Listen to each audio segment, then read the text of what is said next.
저번 영상에서 말씀드렸던 공부법이 이해를 위한 공부법이었다면 오늘은 암기를 위한 공부법에 대해서 얘기해 보도록 하겠습니다. 암기를 위한 공부가 따로 필요한 이유는 결국 시험장에서 생각하는 개념은 내가 이해한 개념이 아니라 내가 외운 개념이기 때문이죠.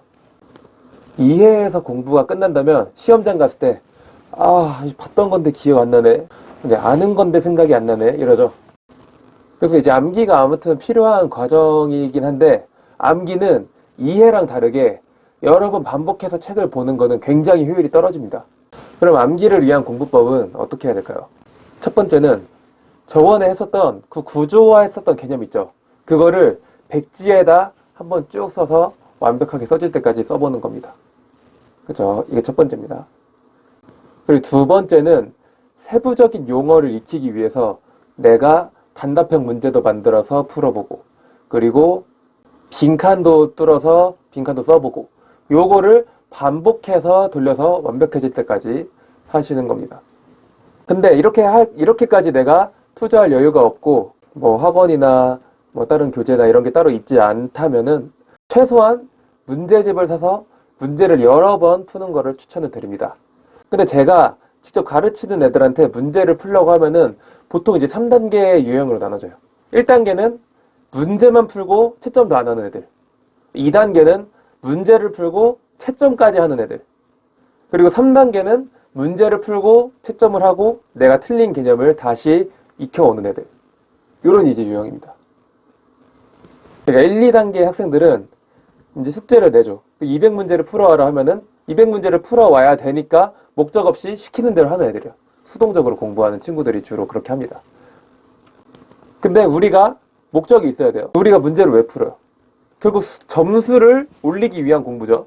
점수를 올리려면은 내가 시험장에서 생각이 나야 되고, 내가 시험장에서 생각이 나려면은 내가 모르는 개념 다시 암기를 해야죠.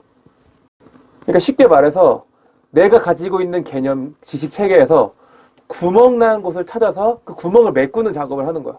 그래서 채점을 하는 과정이 내가 모르는 구멍 같은 거를 찾는 과정이고, 그리고 그 채점했던 틀렸던 문제들을 내가 다시 공부하는 게 그 구멍을 메꾸는 작업인 겁니다. 그렇게 해야 이제 시험 점수가 당연히 올라가겠죠. 그래서 이제부터 여러분들은 공부 마인드를 바꾸셔야 돼요. 지금까지 보통 문제 풀고 채점할 때 어떻게? 맞은 거는 신나가지고 막 동그라미 치다가 틀린 거 나오면 막 비통하게 막 자기 무슨 칼이 들어온 거 마냥 비통하게 막 손이 막 떨려. 그쵸? 보통 이제 채점할 때 학교나 학원에서 수업할 때 다 같이 채점하면은 다시 불러주세요 이런 애들이 한 70%는 내가 틀린 거를 못 그어가지고 놓치는 거야. 이거 내가 왜 틀렸지? 막 이러면서 고통스러워가지고. 근데 이제부터는 어떻게 해야 되냐? 틀린 문제가 있을 때마다 아싸 내가 틀린 거 찾았다, 내가 구멍 난 거 찾았다, 이런 생각을 하셔야 됩니다. 조금 웃길 수 있는데 그죠? 그러니까 마치 우리 집에서 물이 새는데 집안 구석구석을 뒤져도 못 찾다가 물이 새는 곳을 발견했어. 그럼 여기구나 하고 쾌감이 오죠. 그런 기분을 느끼셔야 돼요. 아싸 좋구나 약간 이런. 그쵸? 그러니까 이제부터 채점하다가 틀린 문제가 나올 때마다 항상 틀린 문제야 고마워 이렇게 외치세요. 아시겠죠?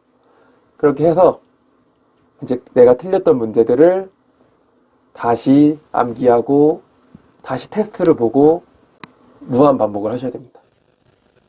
아시겠죠? 일단 암기의 첫 번째 포인트는 눈으로 읽는 게 아니라 무조건 시험을 보셔야 돼요. 백지복습이든 빈칸이든 단답형 문제를 풀든 아니면 문제집을 사서 풀든 무조건 테스트를 반복하셔야 됩니다. 그 내가 틀린 개념 모아가지고 그 개념 다시 외우고. 아시겠죠? 눈으로 보는 거 정말 의미 없어요. 그래서 그렇게 이제 백지복습, 빈칸, 단답형, 문제풀이 이런 것들을 무한 반복하다 보면은 여러분들은 이제 100점에 가까운 점수를 얻을 수 있을 것입니다. 지난 영상이랑 오늘 이제 얘기해드린 영상이 개념 공부의 큰 틀이에요. 결국 개념 이해하고 암기하고 요런 식으로 가야 되고, 두 문자라든가 첫 글자 따서 막 외우는 거 있죠. 막 그런 것들이라든가 노래로 외운다든가 이런 것들은 암기를 하는 방법들이고, 그렇게 저렇게 어떻게 암기를 했다면은 무조건 내가 암기를 한 게 맞는지 테스트를 봐야 합니다. 테스트 안 보면 의미 없습니다. 알겠죠? 그냥 익숙해지는 거야, 그냥. 그죠?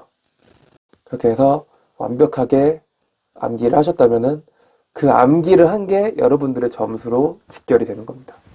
특히 이제 사회나 역사 같은 암기 과목은 특히 그렇고, 영어 단어 외울 때도 여러분들 영어 지문 밑에다가 단어 쓰지 마세요. 알겠죠?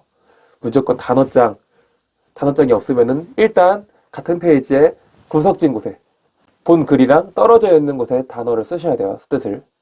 그렇게 해야지 여기 그 본문에 바로바로 그 밑에다 써버리면은 다음에 읽을 때 너무 스무스하게 읽히니까 내가 이 단어를 안다고 착각을 해버리죠.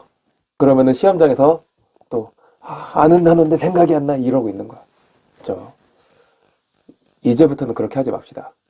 아시겠습니까? 그래서 여러분들이 어쨌든 이해와 암기가 동반이 돼야 되는데 오늘은 이제 암기에 대한 얘기를 나눠봤습니다.